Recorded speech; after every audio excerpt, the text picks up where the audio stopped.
ನಮಸ್ಕಾರ ಸ್ನೇಹಿತರೆ, ನಿಮ್ಮ ರೇಡಿಯಂಟ್ ಕಥಾಲೋಕಕ್ಕೆ ಸ್ವಾಗತ, ಸುಸ್ವಾಗತ.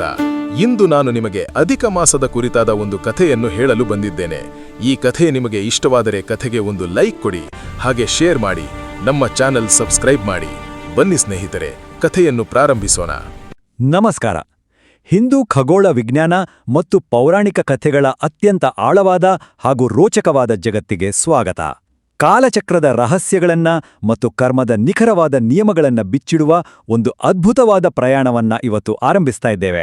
ಕೇವಲ ಒಂದು ಕ್ಯಾಲೆಂಡರ್ನ ಲೆಕ್ಕಾಚಾರ ಹೇಗೆ ಭಕ್ತಿ, ಕರುಣೆ ಮತ್ತು ದೈವಿಕ ಹಸ್ತಕ್ಷೇಪದ ಕಥೆಯಾಗಿ ಬದಲಾಗುತ್ತೆ ಅನ್ನೋದು ನಿಜಕ್ಕೂ ವಿಸ್ಮಯಕಾರಿಯಾಗಿದೆ. ಬನ್ನಿ, ಬ್ರಹ್ಮಾಂಡದ ಅತ್ಯಂತ ಸೂಕ್ಷ್ಮವಾದ ಲೆಕ್ಕಾಚಾರಗಳು ಮತ್ತು ಪರಮಾತ್ಮನ ಅಪಾರವಾದ ಕರುಣೆ ಇವೆರಡೂ ಒಟ್ಟಿಗೆ ಸೇರುವ ಈ ಅಪೂರ್ವ ಘಟನೆಯ ಬಗ್ಗೆ ಸಂಪೂರ್ಣವಾಗಿ ತಿಳಿದುಕೊಳ್ಳೋಣ. ಒಮ್ಮೆ ಯೋಚಿಸಿ, ಜಗತ್ತಿನಿಂದಲೇ ಅತ್ಯಂತ ತಿರಸ್ಕೃತವಾದ, ಯಾರೂ ಬೇಡವೆಂದ ಒಂದು ಮಾಸ ಬ್ರಹ್ಮಾಂಡದ ಅತ್ಯಂತ ಪವಿತ್ರವಾದ ಸಮಯವಾಗಿ ಬದಲಾಗಲು ಹೇಗೆ ಸಾಧ್ಯ? ಇದು ಕೇವಲ ಒಂದು ಪೌರಾಣಿಕ ಕಥೆಯಲ್ಲ, ಬದಲಾಗಿ ಇದು ಸಾಕ್ಷಾತ್ ಭಗವಂತನ ದೈವಿಕ ಹಸ್ತಕ್ಷೇಪ ಮತ್ತು ಕರ್ಮದ ಸಿದ್ಧಾಂತವನ್ನು ಎತ್ತಿ ತೋರಿಸುವ ಒಂದು ಆಳವಾದ ಪಾಠ. ಕಾಲದ ಒಂದು ಎಳಿಕೆ ಹೇಗೆ ತನ್ನದೇ ಆದ ಅಸ್ತಿತ್ವವನ್ನು ಪಡೆದುಕೊಂಡು ಪರಮಾತ್ಮನ ಪಾದವನ್ನು ಸೇರಿತು ಅನ್ನೋ ರೋಚಕ ಇತಿಹಾಸ ಇದರ ಹಿಂದಿದೆ. ಸರಿ, ಮೊದಲಿಗೆ ಈ ಖಗೋಳ ವಿಜ್ಞಾನ ಮತ್ತು ಮಲಮಾಸದ ಲೆಕ್ಕಾಚಾರ ಹೇಗಿದೆ ಅಂತ ನೋಡೋಣ. ನಮ್ಮ ಪ್ರಾಚೀನ ಕ್ಯಾಲೆಂಡರ್ನ ಖಗೋಳ ಲೆಕ್ಕಾಚಾರಗಳು ನಿಜಕ್ಕೂ ಅತ್ಯಂತ ಕುತೂಹಲಕಾರಿಯಾಗಿದೆ ಅಲ್ವಾ? ಸೂರ್ಯನ ಚಲನೆಯ ಆಧಾರದ ಮೇಲೆ ಒಂದು ವರ್ಷಕ್ಕೆ ಸುಮಾರು 355 ದಿನಗಳಿರುತ್ತವೆ. ಆದರೆ ಚಂದ್ರನ ಲೆಕ್ಕಾಚಾರದ ಪ್ರಕಾರ ಕೇವಲ 354 ದಿನಗಳಿರುತ್ತವೆ. ಇವೆರಡರ ನಡುವೆ ಇರುವ ವಾರ್ಷಿಕ 11 ದಿನಗಳ ಅಂತರ 3 ವರ್ಷಗಳಾಗುವ ಹೊತ್ತಿಗೆ ಬರೋಬ್ಬರಿ 33 ದಿನಗಳಾಗುತ್ತೆ. ಈ ಎರಡು ವಿಭಿನ್ನ ಲೆಕ್ಕಾಚಾರಗಳನ್ನ ಸರಿದೂಗಿಸಲು ಮತ್ತು ಋತುಮಾನಗಳು ಸರಿಯಾಗಿ ನಡೆಯಲು ಈ 33 ದಿನಗಳನ್ನ ಒಟ್ಟುಗೂಡಿಸಿ ಒಂದು ಹೆಚ್ಚುವರಿ ತಿಂಗಳನ್ನ ಸೇರಿಸಲಾಗುತ್ತೆ. ಇದನ್ನೇ ನಾವು ಅಧಿಕ ಮಾಸ ಅಂತ ಕರೆಯೋದು. ಆದರೆ ಇಲ್ಲಿ ಒಂದು ಟ್ವಿಸ್ಟ್ ಇದೆ. ಈ ಅಧಿಕ ಮಾಸ ಕೇವಲ ಲೆಕ್ಕಾಚಾರವಲ್ಲ. ಮೂಲಗಳ ಪ್ರಕಾರ ರಾಕ್ಷಸ ರಾಜ ಹಿರಣ್ಯಕಶಿಪುವನ್ನು ವಧಿಸಲು ಮತ್ತು ಬ್ರಹ್ಮದೇವರ ವರ ಸುಳ್ಳಾಗದಂತೆ ನೋಡಿಕೊಳ್ಳಲು ಈ 13ನೇ ತಿಂಗಳನ್ನ ಸಾಕ್ಷಾತ್ ಮಹಾವಿಷ್ಣುವು ಸೃಷ್ಟಿಸಿದನು. ಆದರೆ ಆ ಕೆಲಸ ಮುಗಿದ ಮೇಲೆ ಈ ಮಾಸ ಸಂಪೂರ್ಣವಾಗಿ ಅನಾಥವಾಯಿತು. ಪ್ರತಿ ತಿಂಗಳಿಗೂ ಸೂರ್ಯನ ಸಂಕ್ರಮಣವಿರುತ್ತೆ ಮತ್ತು ಒಬ್ಬ ಅಧಿಪತಿಯಾದ ದೇವರಿರ್ತಾನೆ. ಆದರೆ ಈ ಮಾಸಕ್ಕೆ ಯಾವ ದೇವತೆಯೂ ಅಧಿಪತಿಯಾಗಲು ಒಪ್ಪಲಿಲ್ಲ. ಯಾವುದೇ ದೈವಿಕ ರಕ್ಷಣೆ ಇಲ್ಲದ ಕಾರಣ ಮದುವೆ, ಗೃಹ ಪ್ರವೇಶದಂತಹ ಯಾವುದೇ ಶುಭ ಕಾರ್ಯಗಳಿಗೆ ಇದು ಯೋಗ್ಯವಲ್ಲ ಅಂತ ತೀರ್ಮಾನಿಸಲಾಯಿತು. ಜಗತ್ತು ಇದನ್ನ ಮಲಮಾಸ ಅಥವಾ ಅಶುಭ ಮಾಸ ಅಂತ ಕರೆದು ಸಂಪೂರ್ಣವಾಗಿ ಕಡೆಗಣಿಸಿಬಿಡ್ತು. ಮುಂದೆ ಈ ಮಲಮಾಸ ಹೇಗೆ ಪುರುಷೋತ್ತಮ ಮಾಸವಾಗಿ ಉದಯವಾಯಿತು ಅನ್ನೋದನ್ನ ಗಮನಿಸೋಣ. ಇಡೀ ಜಗತ್ತು ದೇವತೆಗಳು ಮತ್ತು ಋಷಿಮುನಿಗಳಿಂದ ಹೀಗೆ ತಿರಸ್ಕೃತವಾದಾಗ ಆ ಮಾಸಕ್ಕೆ ಎಷ್ಟು ದುಃಖ ಆದಿರಬೇಡ. ಅತ್ಯಂತ ಸುಂದರವಾದ ರೂಪವನ್ನ ತಾಳಿದ ಆ ಮಲಮಾಸ ನೇರವಾಗಿ ವೈಕುಂಠವನ್ನ ತಲುಪುತ್ತೆ. ಭಗವಾನ್ ನಾರಾಯಣನ ಪಾದದ ಬಳಿ ಬಿದ್ದು ಬಿಕ್ಕಿ ಬಿಕ್ಕಿ ಅಳುತ್ತಾ, ನನಗೇಕೆ ಈ ಶಿಕ್ಷೆ? ನಿನ್ನ ಲೀಲೆಗಾಗಿಯೇ, ಪ್ರಹ್ಲಾದನ ರಕ್ಷಣೆಗಾಗಿಯೇ ನಾನು ಸೃಷ್ಟಿಯಾದೆ. ಆದರೆ ಇಂದು ಯಾರೂ ನನ್ನ ಮುಖ ನೋಡಲು ಇಷ್ಟಪಡುತ್ತಿಲ್ಲ. ದಯವಿಟ್ಟು ನನ್ನನ್ನು ಕಾಪಾಡು, ಇಲ್ಲವಾದರೆ ನಿನ್ನ ಪಾದದ ಬಳಿಯೇ ಪ್ರಾಣ ಬಿಡುತ್ತೇನೆ ಅಂತ ಬೇಡ್ಕೊಳ್ಳುತ್ತೆ. ತಿರಸ್ಕೃತಗೊಂಡ ಒಂದು ಅಸ್ತಿತ್ವದ ಈ ಕಣ್ಣೀರು ನಿಜಕ್ಕೂ ನಮ್ಮ ಹೃದಯವನ್ನ ಕಲಕುವಂತಹುದು. ಹಾಗೆ ಏನಾಯ್ತು ಗೊತ್ತಾ? ಭಗವಂತ ಎಂದಿಗೂ ಅಸಹಾಯಕರನ್ನ ಕೈಬಿಡಲ್ಲ. ಕಣ್ಣೀರು ಹಾಕ್ತಿದ್ದ ಆ ಮಾಸವನ್ನು ನೋಡಿ ವಿಷ್ಣುವಿನ ಹೃದಯ ಕರಗಿತು. ಈ ಸಮಸ್ಯೆಗೆ ಶಾಶ್ವತ ಪರಿಹಾರ ಒದಗಿಸಲು ವಿಷ್ಣು ಆಕೆಯನ್ನ ಸಾಕ್ಷಾತ್ ಗೋಲೋಕದಲ್ಲಿರುವ ಶ್ರೀಕೃಷ್ಣನ ಬಳಿ ಕರೆದೊಯ್ಯುತ್ತಾನೆ. ಅಲ್ಲಿ ಆಕೆಯ ನಿಸ್ವಾರ್ಥ ಶರಣಾಗತಿಯನ್ನು ನೋಡಿದ ಶ್ರೀಕೃಷ್ಣ ಅತ್ಯಂತ ಕರುಣೆಯಿಂದ ಆಕೆಯನ್ನ ಮೇಲೆತ್ತಿ, ಯಾರಿಗೆ ಜಗತ್ತಿನಲ್ಲಿ ಯಾರೂ ಇಲ್ಲವೋ ಅವರಿಗೆ ನಾನೇ ದಿಕ್ಕು ಅಂತ ಹೇಳಿ ಆ ಮಾಸವನ್ನ ಸಂಪೂರ್ಣವಾಗಿ ಅಪ್ಪಿಕೊಳ್ಳುತ್ತಾನೆ. ಈ ರೂಪಾಂತರ ನಿಜಕ್ಕೂ ಅದ್ಭುತವಾಗಿದೆ. ಜಗತ್ತು ಯಾವುದನ್ನ ಅಪವಿತ್ರ ಅಂತ ದೂರ ತಳ್ಳಿತ್ತೋ, ಸಾಕ್ಷಾತ್ ಪರಮಾತ್ಮ ಅದಕ್ಕೆ ತನ್ನದೇ ಅತ್ಯುನ್ನತ ಹೆಸರಾದ ಪುರುಷೋತ್ತಮ ಅನ್ನೋ ಹೆಸರನ್ನ ನೀಡ್ತಾನೆ.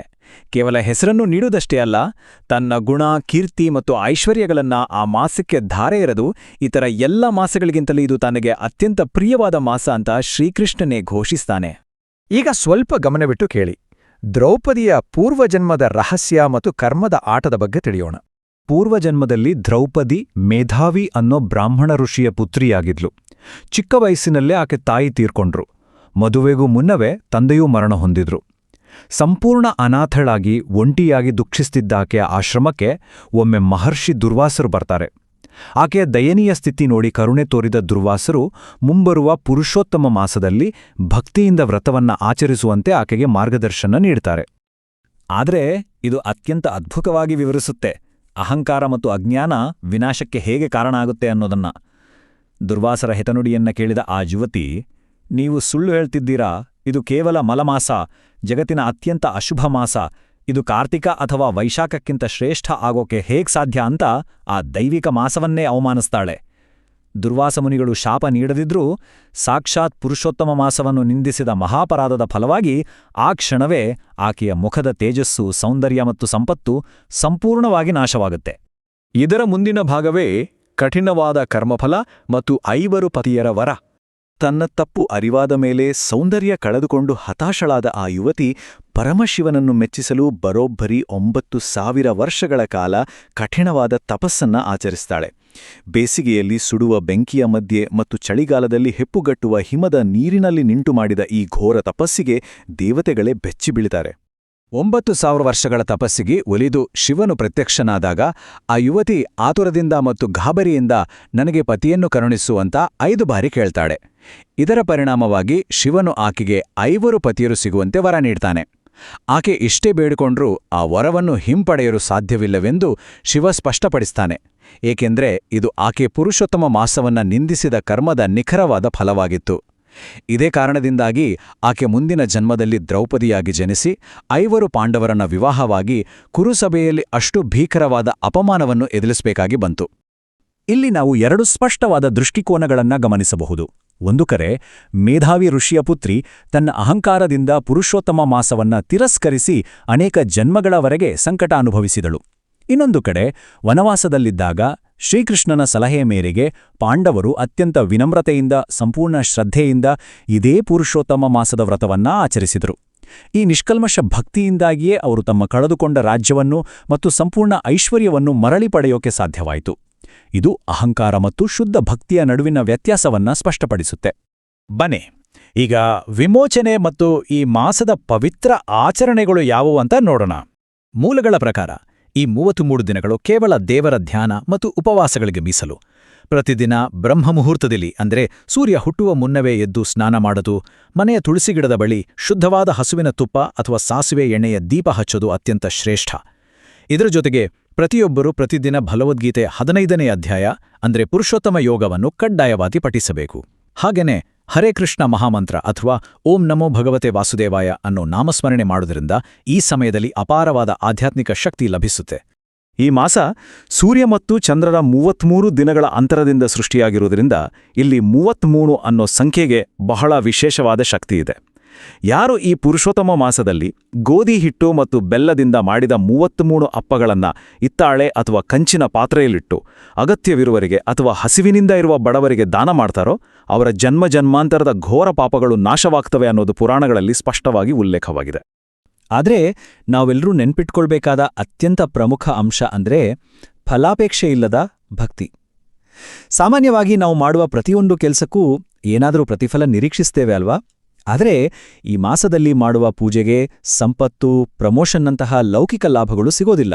ಬದಲಾಗಿ ಕೇವಲ ಆತ್ಮದ ಶುದ್ಧಿ ಮತ್ತು ಆಧ್ಯಾತ್ಮಿಕ ಪುಣ್ಯ ಮಾತ್ರ ಲಭಿಸುತ್ತೆ. ಯಾವುದೇ ಆಸೆ ಇಲ್ಲದೆ ಕೇವಲ ದೇವರ ಮೇಲಿನ ಶುದ್ಧವಾದ ಪ್ರೀತಿ ಮತ್ತು ಕೃತಜ್ಞತೆಗಾಗಿ ಆರಾಧನೆ ಮಾಡೋದೇ ಈ ಮಾಸದ ಪರಮಗುರಿ. ಪಾಂಡವರು ಇದೇ ನಿಷ್ಕಲ್ಮಶ ಭಕ್ತಿಯನ್ನ ಅನುಸರಿಸಿದ್ರಿಂದಲೇ ಅವರ ಉದ್ಧಾರವಾಯಿತು. ಈ ಸಂಪೂರ್ಣ ಪ್ರಸ್ತುತಿಯನ್ನು ಮುಕ್ತಾಯಗೊಳಿಸ್ತಾ ಒಂದು ಮುಖ್ಯವಾದ ಪ್ರಶ್ನೆಯನ್ನ ಕೇಳ್ಕೊಳ್ಳೋಣ. ಯಾವುದೇ ಲೌಕಿಕ ಪ್ರತಿಫಲವನ್ನು ನಿರೀಕ್ಷಿಸದೆ ಪ್ರಾರ್ಥಿಸಿದಾಗ ಮಾತ್ರವೇ ನಿಜವಾದ ಆಧ್ಯಾತ್ಮಿಕ ಉನ್ನತಿಯನ್ನು ಸಾಧಿಸಲು ಸಾಧ್ಯವೇ? ಅನಾಥಳಾಗಿ ಕಣ್ಣೀರು ಹಾಕ್ತಿದ್ದ ಆ ಮಾಸವನ್ನೇ ಭಗವಂತ ಅಪ್ಪಿಕೊಂಡು ಶ್ರೇಷ್ಠತೆಯ ಶಿಖರಕ್ಕೇರಿಸಿದ ಘಟನೆ ನಮ್ಮ ನಿಷ್ಕಲ್ಮಶ ಭಕ್ತಿ ಮತ್ತು ಸಮರ್ಪಣಾಭಾವವನ್ನು ಮಾತ್ರ ಭಗವಂತ ನೋಡ್ತಾನೆ ಅನ್ನೋದನ್ನ ಸಾಬೀತುಪಡಿಸುತ್ತೆ. ಈ ಆಳವಾದ ಚಿಂತನೆಯೊಂದಿಗೆ ಈ ಸಂಚಿಕೆಯನ್ನು ಇಲ್ಲಿಗೆ ಮುಗಿಸೋಣ. ಕಲಿಯುವ ಈ ಪ್ರಯಾಣದಲ್ಲಿ ನಮ್ಮೊಡನೆ ಇದ್ದಿದ್ದಕ್ಕಾಗಿ ತುಂಬ ಧನ್ಯವಾದಗಳು.